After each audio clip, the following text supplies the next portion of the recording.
No nii, tulge vaadake, mis meil Gustavis toimub.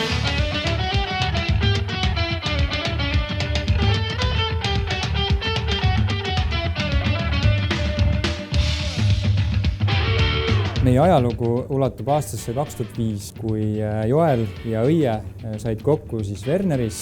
Juba sel hetkel sai kohe selgeks, et kahe toiduvõluri ühine kirg on niivõrd suur, et üks väike kohvik jääb kindlasti kitsaks. Seepeale mõeldi, et me peame liikuma kohviku ruumidest väljapoole oma toodanguga. Inspiratsiooni ei tulnud otsida kaugelt.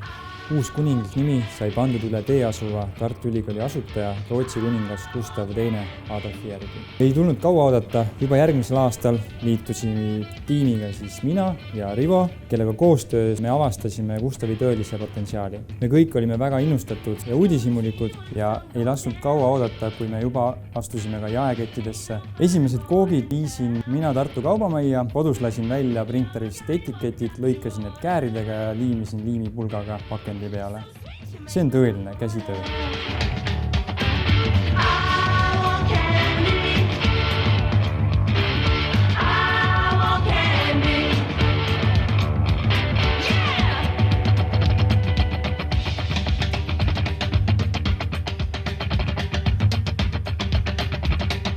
Me armastame inimesi. Kõik Gustavi tooted on valminud käsitööna. Me ei armasta masinaid. Ideaalselt küps. Tänud, Siim. Ma tegutsen nüüd edasi.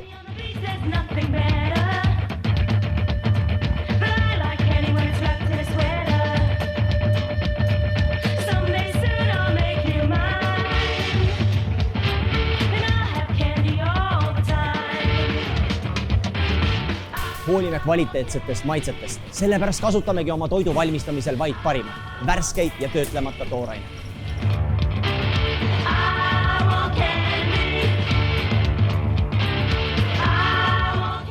No vot, selline tore ja toimekas ongi meie Gustavi pere. Hoolime päriselt. Iga päev.